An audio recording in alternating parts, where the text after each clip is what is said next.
So, yan na po yung mga otoridad natin na nilalabas na po si Maribel Bacsal sa loob po ng drum. Nawala na pong buhay.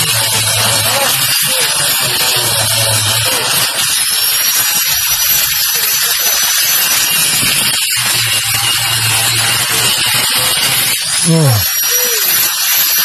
Grabe, talagang siniksik. Pinilit. Okay. Okay. Yes po. Ang biktima po, Idol Rafi, ay si Maribel Bacsal at halos wala pa po siyang 1 taon doon sa kanyang amo. Diyan po sa Kainta. Ma'am Susana, magandang hapon. Magandang hapon po, Idol. Bagong lahat, Ma'am Shere. ang pong taus-pusong pakikiramay po, Ma'am Susana. Si Maribel, yung biktima, ay kapatid niyo po. Apo, Kailan pa po nakarating sa inyo masamang balita? Thursday po kasi, ako po yung unang nakano kasi tinawagan ko po siya. Nung Thursday po, tinawagan ko siya, di po siya sumasagot. Di, sabi ko, tumawag po ako sa ate ko sa Samar. Sabi ko, te, kasi lagi ko po siya ka-boy school eh. Sabi ko, te, tawagan mo nga si ate. Sabi ko, bakit ngayon lang siya hindi sumasagot? Sabi ko, lagi naman siya sumasagot. Isang tawag ko lang po, sumasagot na po siya agad. Okay. Tapos, tinawagan ni ate. Ilang beses tinawagan din, sumasagot. Di, nag-break time na naman ako ng 3 p.m. Last Thursday po ito? Opo, yung Thursday lang po. Itong Thursday lang po na Okay. dumaan. Di, wala pa rin. Yung anak niya, nasa bahay, 5 o'clock kasi yung out niya sa trabaho. Tapos, Okay. nung sabi ng anak niya pag uwi ko, tita, tumawag ba sa'yo si mama? Nakausap mo ba? Sabi ko, hindi nga sumasagot sa akin. Sabi ko, inasaan naman na yun? Sabi ko, sabi niya, hindi nga namin alam tita eh. Sabi niya, walang tawag kasi samantala pag pag nadidili siya ng uwi mga 7 o'clock, na na lang ka dyan ng ulam, magluto, malilate ako. Pag makauwi siya ng 7 o'clock, magpapakuha siya na sunduin niyo ako rito sa trabaho, ganun. Wala po, kaya ang pinsan ko at saka yung anak niya, mga 12 o'clock po yat, sabi nila, pinuntahan yung amo sa bahay. Sabi daw ng hinanap nila, nandito ba si Bilma po kasing tawag nila doon sa trabaho. Nandito ba si Bilma? Sabi nung amo niya, wala, hindi siya pasok. Sabi niya ganun. Yun lang yung sabi niya, umalis na yung yung pinsan ko tsaka anak niya. Di kinabukasan, tawag na naman ako, wala pa rin. Kahit kami sa hapon yata, Friday, nagpa-blatter po kami agad. Sabi ko, baka mamaya, naligaw lang siya kasi hindi po talaga siya sumasakay ng mag-isa. Lagi po siya may kasama. Yun ang naisip namin nung una. Nang Saturday na naman, binalikan ng may kasamang pulis po yata yung pinsan ko doon sa bahay niya. Tapos, sa bahay ng amo po, binalikan po ulit. Sabi ng amo niya, iba na naman ang sagot. Sabi niya, hindi siya pasok pero sabi niya, masakit daw ulo niya. Sabi niya ganun. Doon na kami na parang, bakit niya alam na masakit ulo? Tapos sabi niya, hindi pasok. Sabi niya naman na nung hindi Chinese daw. ba yung Chinese po. Pero sabi ng ate ko, parang Philippine na rin po siya. Parang Philippine citizen na rin po daw siya. Sabi nung una. Tapos, okay, saan po natagpuan yung drum? sa nung Sunday na po kasi, yung tita ko kasama niya sa trabaho, pero every Sunday lang po pumapasok doon, naglilinis. Sabi ng tita ko, sabi niya, ma'am, pumasok ba si Bilma? Sabi niya, hindi. Sabi niya, ma'am, bakit nandito yung baunan niya, yung charger, yung napkin na dala nung pag-alis niya sa bahay? Yun po yung sabi niya, ay, nakalimutan ko, pasok pala siya. Sabi ganun, ng amo niya ulit. Pero, ilang taon po yung amo niya? nasa 76 po yata. Babae, lalaki? Babae po, tas yung lalaki yung inalagaan ng ate ko. Kasi parang hindi na po siya nakakatayo. Yung pinapakain niya, lahat nililiguan, dinadayaperan niya. Okay. Bago po sa insidente, wala ho bang kinikwento ang inyo pong kapatid tungkol sa kanyang problema, sa kanyang mga amo? Wala po Wala siya talaga. nababanggit? Yung lang po talaga namin na-stress siya, yung sa asawa niya po na may problema po sila ng asawa niya, nag-aaway. May kalibing yung ate niyo? Opo, pero nasa Samar po. Umuwi po kasi na Yung Samar. ate niyo at saka yung kanyang live-in partner nag-aaway. Opo. Yun po yung nakikwento sa inyo. Opo, ng ate ko. Yung laging tinatapik namin kasi nga yung... Okay, pero at the time of death, nasaan po yung Nasa asawa? Samar po. Umuwi nga po yung ating... Na-verify po yun na nasa Samar opo. po. Ngayon lang po pumunta dyan nung Okay, so nandun verified po. yun. Opo. Alright. Sino pa po mga kasama sa bahay? Sila lang po. So yung mag-asawa, sabi mo senior citizen, Opo. yung Mrs. Ilan, 70? Yung nasa 76 po yata. o Tapos mga ngayon yung ganun. mister niya na Opo. inalagaan. Inalagaan kapatid niyo. ng opo. Bukod pa doon, sino pa pong tao sa bahay? Wala na po. Pero yung anak niya, pumupunta po minsan doon. Anak nitong mga amo? Opo, yung Itong mga amo, kinit oo. po, opo. Ilang taon po yung anak? Nasa 40 po yata, 40 plus. Yung anak Lalaki, niya. babae? Lalaki po. Sargento, magandang hapon po. Sarge? Hapon, sir. Senator. Opo. Sarge, ano po yung pinaka-latest dito po sa kaso ng biktimang si Maribel Bacsal? Ano po, sir, na-inquest na po namin yung nanay sa kasong obstruction of justice. Kasi, Okay. Opo, na-inquest na po yung among babae, yung si Cristina Duncan. yes, sir. Okay. Meron ho ba siya mga sinasabi? Depensa? Wala po.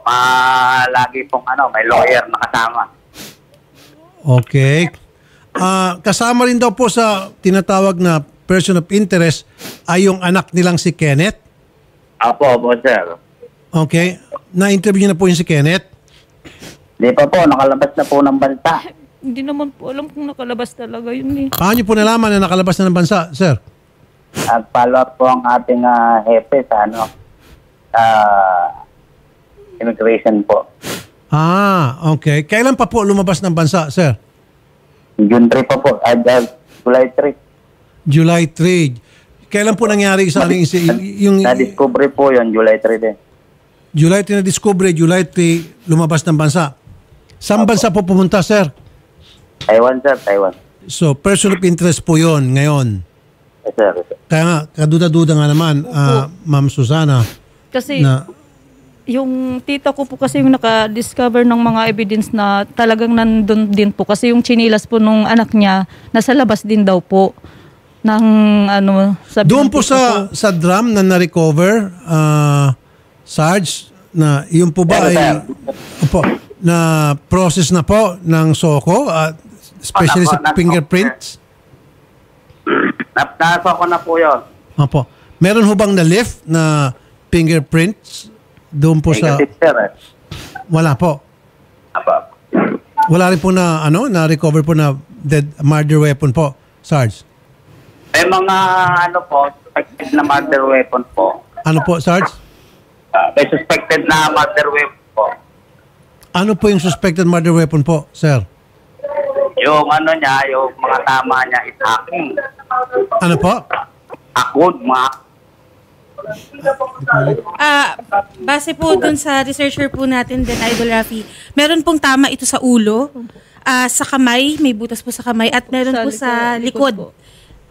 Taga po. Taga po sa ulo, taga po sa likod, at taga po sa kamay. Okay. Opo. Yun nga po, na-recover po yung pinagtaga, Sarge? Hindi pa po sure yun yung pinantaga, sir. Hindi pa po sure.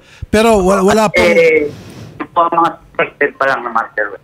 Opo. Pero ibig sabihin, kasi po, taga po itong victim. So, tinignan niyo ba yung mga gulok doon sa bahay? Yun na, kinuha po yung mga gulok doon sa yung palakol. At saka palakol. Meron pong na-recover doon ng mga palakol, gulok na may dugo po, ganon? Mga stain yun. Malinis po. Malinis lahat. Okay. Pero kinirecover po yun ng SOCO natin. At pinroses po. The fact na biglang naglaw na parang bula or tumakbo papuntang Taiwan or biglang umalis Wala, sir, papuntang Taiwan, itong anak, kaduda-duda. From persons of Tapos, interest, person of ano interest, po pwede yan? siyang sabing suspect. Yes, sir, Sarge. Wala, sir. Yun lang po yung mga na-recover natin. Opo, sa DNA po, ang nagsagawa po ng DNA na pagkakalap ng mga DNA evidence, yung ating SOCO po, I would presume, sir. Teka lang po. Parang hindi naman po kasi nag-ano yung sa bahay ng Ma'am? Yung parang hindi po sila nag-ano sa bahay ng suspect po. Yung mga... Hindi, kaya nga ma'am, yung pong ginawa ng anak, kaduda-duda po talaga. Kaya nga po. Yung araw na kung saan natagpuan yung bangkay, yun yung araw na bigla siyang bumiyay papuntang Taiwan. Tapos yung nanay pautal-utal na paiba-iba, hindi consistent yung sagot, Iba-iba alam po. ng nanay. Opo. At ay mag-cooperate, tama nga po, ang pinal na kaso ng ating PNP ay obstruction of justice. Diba? Opo po. Ang tanong ko lang sana, kung pwedeng sampahan to ng kaso pa rin itong biglang tumakas Oo. na si Kenneth, yung anak.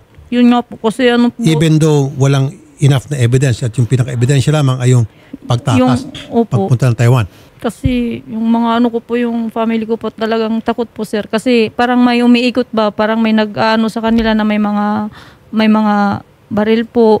Wala Kaya- na po ma'am, tumakas na eh. Hindi, kasi may mga kasama po siya eh. Nung time nga po na kukunin po nila yung mama niya, may isang sasakyan po na aagawin sana nila yung yung nanay niya. Sargento, Sir, okay, totoo ba itong sinasabi ng complainant natin ngayon na nung araw na kukunin niyo po, ito pong si Christina, meron na po isang sasakyan na may mga kalalakihan at pinipigilan na po kayo? ano po yan, sir? Yung first responder natin nandun sa lugar. Tapos pwedeng pong grab na di umano ay kukunin po yung magulang para dalhin sa sa ospital. Hindi po yung mga tao na pinipigilan daw yung pulis na makuha po si Christina. Yun po yung sinasabi nila na may pating doon, sir. Yun yung grab. Grab. Na susundin daw yung magulang para dalhin sa ospital. Ilang tao po yung sakay sa grab na susundo sana? Ano po, balik kasama yung driver, 4. So, hindi nyo po inimbestigahan yon? Kinuha yung pangalan ng mga kalalakiang yon? Wala pa po kami doon sa scene, sir, nung time na yon. Nandun pa lang po yung mga first responder namin. First responder nyo meaning mga police din po? Apo, tsaka mga barangay. Okay. Pero hindi po nakuha yung plate number nung sinasabing grab na susunduin sana si nanay? Napicturan, nakuha, sir. Ay, mabuti naman. So, nakuha po yung plate number nung grab na sinasabing grab. Pati yung Opo, 4 sir. na kalalakihan. Yung mga kalalakihan po, sir, di napicturan. Yung sakyan lang. Tsaka yung booking nung grab. Mabuti naman. Attorney Pao, Senator, good afternoon po ulit. nakamonitor ka naman, ano? Yes, sir, apo. Is it possible, even with not enough evidence against dito kay Kenneth, the mere fact na siya ay biglang pumunta ng Taiwan on the day na nadiscover yung bangkay, na sampahan din siya ng kaso, although yung kanyang nanay nasampahan na ng obstruction of justice dahil very uncooperative at merong parang may tinatago. How about itong person of interest na si Kenneth Tan? Senator, base po sa mga narinig ko kanina, kung meron pong ibang ebidensya ang ating kapulisan na siya po ay nandoon sa bahay na yon nung panahon po na namatay ang ating biktima, of course, flight may be an indication of guilt po in this case dahil kagaya po ng sinabi ninyo, biglaan po siyang umalis ng bansa, wala pong pasabi at yun nga po, nakasuhan na rin po ang kanyang nanay. So maaari po din siyang makasuhan ng murder sa kaso pong ito dahil yun nga po, namatay na po ang biktima. So pwede po na isama na po sa pagsampa ng kaso laban dito kay Kenneth Tan? Yes, sir. Maaari po yun. Basta po meron tayo nung sinasabi niyo po kanina, sir, DNA, yung forensics po, kung meron ibang supporting evidence po na makita pang ating kapulisan. Maski po yung mga nandoon sa Grab na nabanggit po kanina, maaari po silang makasuhan din as accomplices kung mapatunayan po na sila ay kasangkot din sa pagkamatay po ng ating biktima. Sabi po ni Sargento, nakuha naman po nila yung plate number nung Grab. Yes, sir. So yung booking, so siguro they'll go from there. So para Yes, malaman kung sino yung nag-book at susunduin at dadalhin sa ospital at kung meron na bang arrangement na talagang siya ay in-expect na doon sa ospital, things like that. Yes, sir. Sargento, Sir, yung pong pangalan po nung nag-book, hawak nyo na po. Apo, sir. Anong pangalan po, Sarge? Kenny Chen. Yun na nga po, Sir Kenneth. Kenneth Chenny Chen. Kenny, sir. Kenny. K-E-N-N-Y. Chenny Chen. K-E-N-N-Y Y. Chen. Chen. Okay, yan daw po ang alias ni Kenneth Tan.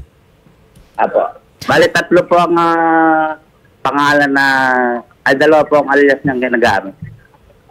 Kenneth Okay. Tan and Kenny Chen. Okay, good. So ito pong Kenneth Chen, buti naman at nasa po niyo po agad sa booking sa Grab. Ito pong Kenneth Chen, may dudugtong ito kay Kenneth Tan. One in the same person. Maaari po, maaari. Okay. So in that case, we can use that as evidence ayon po kay Attorney Pao na para sampahan na ng kaso, ito pong si Kenneth Tan alias Kenny Chen. Yes, sir. Pwede ba natin sampahan na ng kaso? Kasama po yan sa magiging circumstantial natin. Okay. Pero sinampahan niyo na po ng kaso, sir? Kasalukuyan po yan, sir, na nakaproseso. Ano po?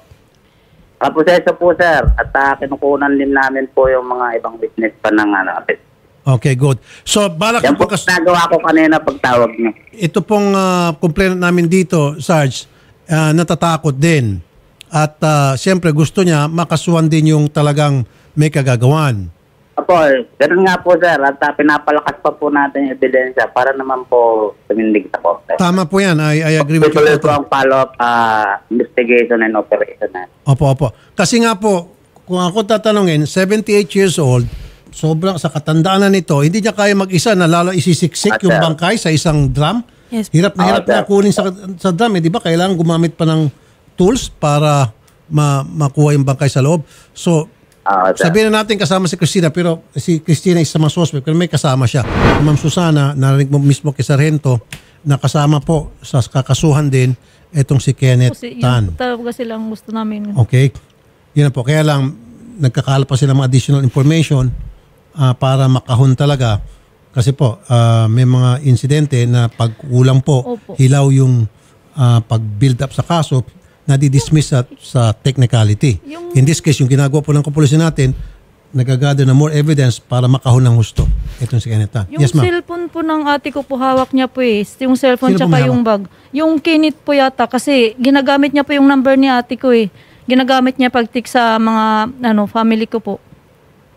Sinasabi niya, Prepaid po ba yung cellphone? opo, yung sinasabi niya na andito ako, buhay ako, huwag kayo mag-alala, tinatago lang ako kasi ang dami pong sinasabi niya. Ginagamit niya yung number ng ate ko kahit ate ko patay na po. Nagpapanggap siya na ate ko para po yung i-atras po yung meron kayong ganon? Opo, meron po Nabigyan niyo sa PNP? Andyan po sa yung nakita kanina ng nasa cellphone. Okay, pero ko bakit po. nyo alam na cellphone number yon ni Kenneth Chan? Ate ko, hindi po hindi po kay Kenneth yung number po ng ate ko. Kaya nga, yung number ng ate nyo na hawak nyo ngayon, Hindi, hawak ni Kenneth po. Dala niya po yung cellphone ng ate ko eh. pero Tapos, paano nyo nalaman na may nagte-text na okay ako? yung number po ng ate ko yung ginagamit niya po. Nagte-text po si Kenneth Chan. Gamit- Gamit po yung cellphone Ng ate ko. po Kanino niya. nagte-text? Sa mga family ko po po. Family po. Mm-mm. May mga text po siya. So hanggang ngayon? Hindi ko po alam ngayon pero natatakot yung mga pamangking ko, yung pinsan ko, yung mga kapatid ko kasi may mga tumatawag din po na number na minsan pinapatay na lang bigla. Okay, ito po, may binigay na additional information yung kamag-anak. Sir. Gamit-gamit daw po yung cellphone ng victim. Tinetext po, ito yung mga kamag-anak at sinasabing, I'm okay, parang ganon. Huwag Opo. mag-alala. So siguro po makakatulong yan, pwede ko kayo pumunta sa telephone company para i-check kung saan ang galing. Di ba? Matrack down Yes, po. sir. Opo. Ang po niyan, sir, ang kwento nung anak niya, Opo. nung po, sir, hinahanap pa lang nila yung nanay nila, Mhm. nanay niya. Okay. Wala po may contact sa kanya, yung sa anak. Pero parang ang kwento din po sa researchers po natin, may naiinis daw po yung amo dahil palagi daw pong nagdi-day off si Ma'am Maribel. Yun lang daw po yung nakikita. Parang dahilan. Opo, yun yung parang dahilan, Idol, na lagi lang daw pong nagdi-day off ito pong si Maribel. Attorney Pao, Yes po, sir. narinig mo yung mga karagdag impormasyon na sinabi rito. Yes, sir. Apo. So, pwede na ba yun? Lalo pat meron na nakuha yung ating PNP sa nag-book sa Grab na si Kenneth Tan ang nag-book para sunduin yung kanyang nanay papuntang ospital at the day na inaaresto na siya, kinukuha na itong si Christina para dalhin sa police station. So, pwede ba magamit ebidensya yon sa pag-build up ng case? Yes, of course, Senator. Maaari po yung maidagdag natin sa ebidensya po na maipepresenta sa korte para po magkaroon ng lakas yung isasampa po nating kasong murder laban po kay Kenneth Chen or Kenneth Tan po, kung ano man po ang kanyang tunay na pangalan. Maipapayo ko din po siguro na ang kapulisan natin, imbestigahan din po si ma'am, yung amo po, kasi dahil po sa nabanggit kanina na parang hinampas po ang ating biktima, may tendency din po kasi na baka yung nanay po ang humampas pala sa biktima. So, maaari din siyang makasuhan ng kasong murder po kung siya po ang actual na pumatay po doon sa ating biktima, sir. Sarge, although yung pong si Christina hindi po nagsasalita, tama? Ayaw po siya magsalita. Puro ang sabi niya, sir, hindi niya alam. Okay, kasi po yung sinasabi po ni Attorney Pao, naintindihan ko po, imbestigahan yung possibility na baka isa siya sa mga pumalo doon po kay sa victim. Kasama po natin yan, sir, sa kaso. Saka kasama po sa inimbestigan nyo, ano po, Sarge? Opo, sir. Opo. Ayan, Attorney Pao, but anyway, naintindihan ko po din, Attorney Pao, yung ginagawa natin PNP, sinisiguro nila na makakahon talaga itong si Kenneth bago nila pailan ng kaso. Kaya nagkakala pa sila more additional information. Apo. So for the meantime, ang na inquest pa lamang ay itong si Christina. Yes, sir. Para sa akin lamang, is it possible na igona ng ating PNP yung pagpapile ng kaso laban dito kay Kenneth para makagawa na ng hakbang yung ating mga otoridad? Actually, Senator, if they have sufficient witnesses po, they can get their statements, kagaya po nung sinabi ni Police Chief kanina, pati po yung pieces of evidence na nakalap nila doon sa mismong crime scene po. Pati po yung Grab booking at saka po kung ano pa po yung additional evidence nila. I think that would be sufficient na po to have circumstantial at least na evidence to establish murder po laban po sa kanila.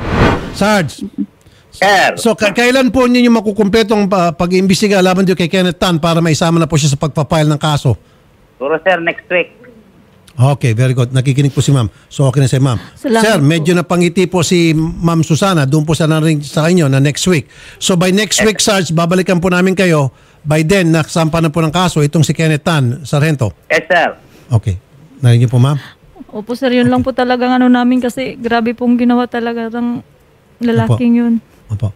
So Sarge, babalikan po namin kayo next week, before the end of next week. At by then, si Ma'am Susana, ma-informa na namin para naman medyo mabawas-bawasan po yung kanyang sama ng loob. Salamat po, Sargento. Salamat po, Senator. Thank you po. Opo, sir. At Attorney Pao, maraming salamat po, Attorney Pao. Salamat din po, Senator. Maraming salamat. Thank you po. So, Ma'am Susana, in fairness sa ating kapulisan, uma-action po sila, tinatrabaho nila itong kaso. Kaya lang, naintindihan ko naman yung sinasabi ni Sargento, kailangan pag nag-file sila ng kaso, kompleto recados para hindi masayang yung pagod nila.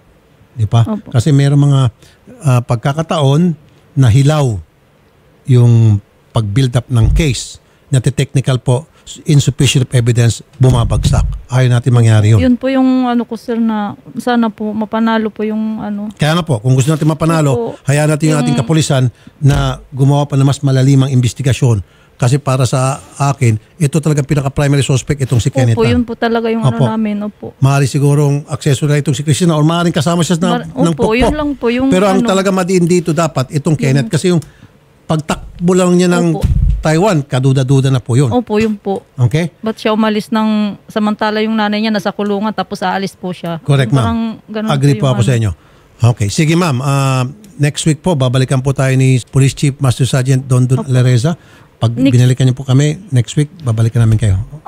Ano po balik na po kasi ako sa Japan nung sa 12 po. Pwede po yung ibang kamag-anak Pwede na lang po, po pwede yung po. ano. Kahit na nasa Japan kayo, ma'am, informa namin kayo, kukontakin namin kayo. Salamat ha? po. Iwan niyo po number niyo kay Odette, ha? Salamat po, madam. Salamat po, Idol. Sa muli, kami po na ikiramay, ma'am. Salamat po. Thank you, thank you.